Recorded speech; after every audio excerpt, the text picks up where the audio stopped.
Hoje a gente vai começar a estudar a parte de misturas. E quando a gente fala de misturas, a gente passa a ter duas possibilidades. A mistura de mesmo soluto, que será a aula de hoje, ou de solutos diferentes. Beleza? Depois solutos diferentes seria uma outra aula, a gente vê depois. Então vamos lá. Se eu estou misturando o mesmo soluto, então vamos lá. Vamos fazer hipoteticamente aqui um exemplo para ficar mais tranquilo antes de começar a parte química. Você tem um suco, né? Seja lá o que for, e mistura com outro suco que seja da mesma coisa, suco de goiaba, maracujá, maracujá, não importa, essa quantidade final, logicamente, será a soma dos iniciais. E a concentração desse suco, né, que a gente chama de essa parte de concentração, a gente diz assim, a força desse suco, vai ser justamente um valor intermediário entre os que eu tenho inicialmente.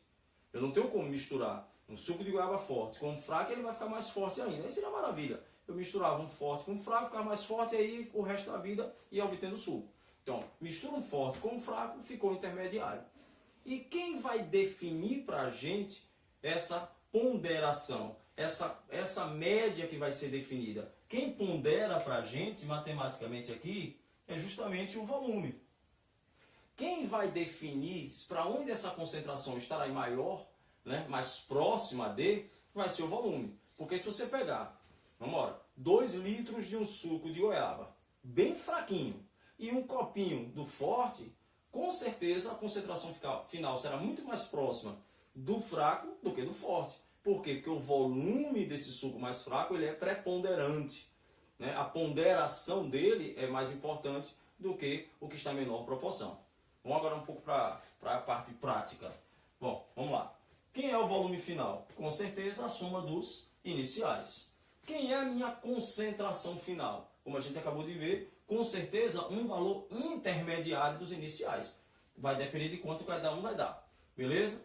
E para a gente calcular isso aí, vamos lá prática, para a gente calcular. Bem fácil, né? Vamos raciocinar. Quem vai ser essa quantidade de matéria do NaCl, já que o soluto é o mesmo? Vai ser a soma dos iniciais. Então eu posso dizer que a soma da solução 1 mais a solução 2 vai me dar uma solução final. A quantidade de matéria do soluto inicial na solução 1 mais a quantidade de soluto da solução 2 vai ser justamente a quantidade de soluto da final. E aí fica fácil, né? Porque a gente já viu, inclusive, em outras aulas, quem é a concentração?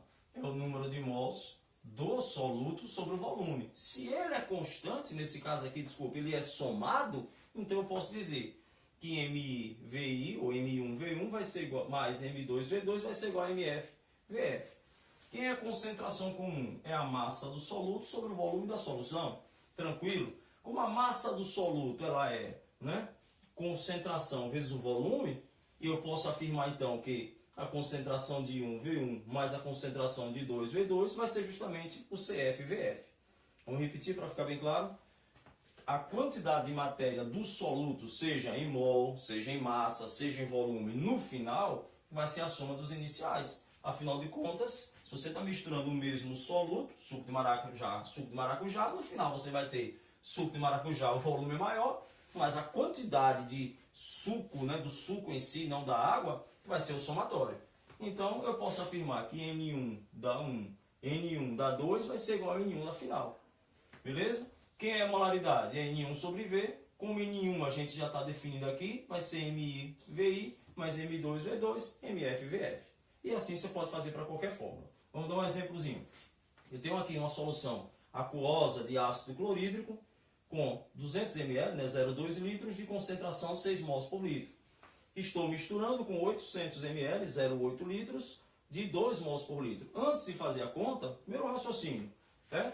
Se eu tenho aqui essa aqui em maior quantidade, fica claro para mim que minha concentração final já ficará mais próximo de 2 do que de 6. Se a gente for fazer uma brincadeirazinha bem rápida aqui, professor, se os volumes fossem iguais, a minha média seria uma média aritmética, uma média perfeita. A concentração do suco seria perfeitamente a metade.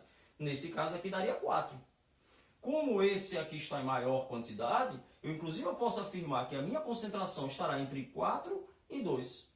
Então, assim, numa questão de vestibular, muitas vezes você não precisa nem fazer a conta. Você já vai direto olhando a opção. Se ele disser que a concentração final aqui deu 5, impossível. Porque se eu tenho 200 ml, 800 ml, vai ficar muito mais próximo de 2 do que de 6.